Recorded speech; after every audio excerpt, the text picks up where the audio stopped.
Bonjour à tous et bienvenue dans cette nouvelle vidéo. Aujourd'hui, on va parler de Utthita Parshva Konasana, les angles étirés sur le côté. Et on va voir plus particulièrement comment est-ce que dans notre pratique personnelle, on peut l'explorer sous différents angles. Parce que c'est une posture qui, même si elle arrive assez tôt, même si c'est une posture un peu classique des postures debout, il y a quand même pas mal de complexité autour de cette posture. Par exemple, on cherche à tendre la jambe arrière, mais en même temps plier la jambe avant, rouler le genou vers l'extérieur, mais il y a cette hanche qui bloque, et puis ensuite, voilà, l'extension de la colonne vertébrale. Tout ça mis ensemble, ça peut être un peu compliqué, surtout qu'on peut aussi avoir un souci au niveau de l'équilibre ou d'être bien sur nos appuis. Donc aujourd'hui, on va la voir avec la chaise et vous allez voir que c'est pas non plus une version reposante, c'est pas non plus une version pour les gens fatigués ou voilà, pour du yoga senior.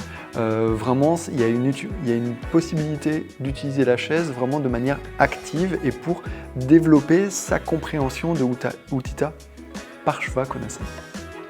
Alors, en termes de matériel, ça va être assez minimum parce que pour beaucoup, il y aura juste besoin d'avoir une chaise.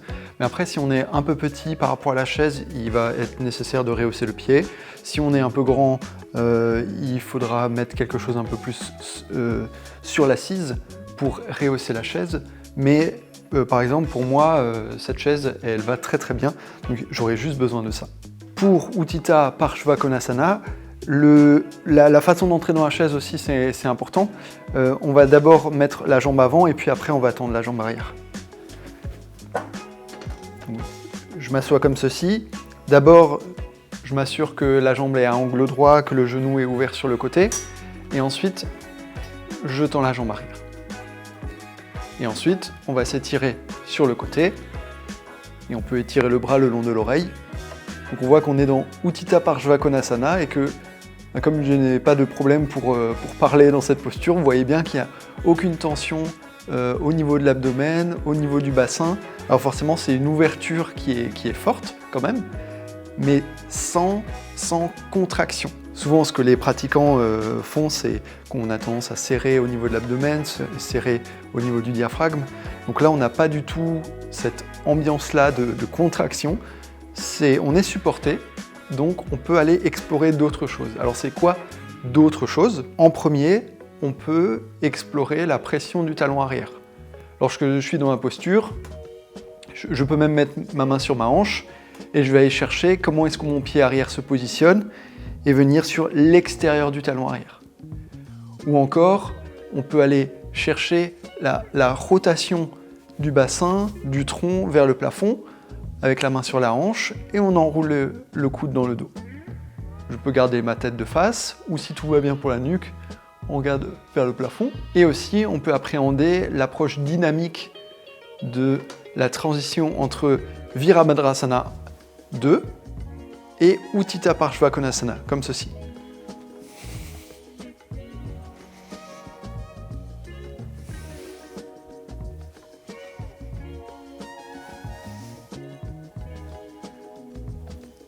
Donc c'est peut-être quelque chose que vous avez déjà vu en cours, mais sauf que généralement on l'a fait sans le support et c'est très très difficile de remonter mais sans déplier la jambe. Donc on a tendance un peu à revenir à déplier la jambe et on perd un peu cette descente au niveau des aines, au niveau du bassin et on en obtient aussi un peu moins de fluidité, un peu moins cette énergie du Virabhadrasana 2. Une autre chose qu'on peut faire avec la chaise, c'est faire la posture face à la chaise. Et dans ce cas-là, le fait d'avoir le barreau du dossier, ça fait aussi une sorte de support sur lequel on peut presser vers le bas pour obtenir la rotation dont je parlais au niveau du tronc. Par exemple, là je vais vous le montrer du coup de face. On pose d'abord la jambe avant. On étire la jambe arrière. On s'étire sur le côté et on utilise la main pour se redresser. Parce que la tendance, c'est souvent de partir vers l'avant, de tomber vers l'avant, et en pressant, j'obtiens un support. Et vous allez voir que c'est pas non plus de tout repos, c'est pas non plus du yoga uniquement senior, d'utiliser la chaise. Mais il y a vraiment une approche active de la chaise, surtout même dans cette phase qui est la phase intermédiaire, qui est en réalité un Virabhadrasana 2. On va vraiment aller pouvoir chercher l'ouverture au niveau de l'intérieur de cuisse, la rotation du genou vers l'arrière, et c'est une très bonne configuration pour apprendre ces deux postures, d'ailleurs même, si je ne l'ai pas beaucoup montré, mais vous voyez bien qu'il y a un lien très proche entre Virabhadrasana 2 et Utthita Parshvakonasana. C'est pour ça qu'elles sont souvent en séquence l'une avec l'autre, des fois dans un sens, des fois dans l'autre d'ailleurs. Pour finir, voilà, explorer à votre niveau cette posture, même ces deux postures dans la chaise. Elles ont vraiment beaucoup de choses à nous apprendre, et ensuite on peut, après l'avoir fait un temps dans la chaise, on peut comparer avec les sensations qu'on a lorsqu'on n'a pas le support. Ça, c'est toujours très intéressant de comparer les deux choses. C'est comme moi j'aime bien utiliser cette image en musique. Si vous faites juste une note, elle n'a pas beaucoup d'émotion en elle-même, mais quand vous faites un intervalle, c'est-à-dire deux notes pour faire un accord par exemple, ou une mélodie, à ce moment-là, c'est là qu'il y aura de la saveur, il y aura un peu plus de complexité d'émotion, parce qu'il y a deux notes, et que c'est le choix de ces intervalles-là, le choix de ces accords qui font toute l'émotion, toute l'intention de la musique.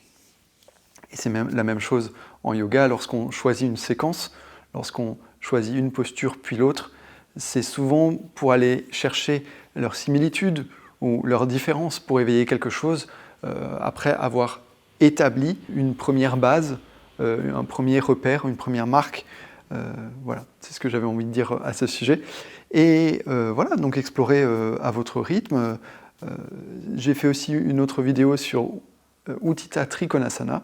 Donc si vous voulez aller voir une vidéo juste après, regardez cette vidéo sur Utthita Trikonasana. Et sinon, on se retrouve très bientôt dans une nouvelle vidéo. Allez, ciao!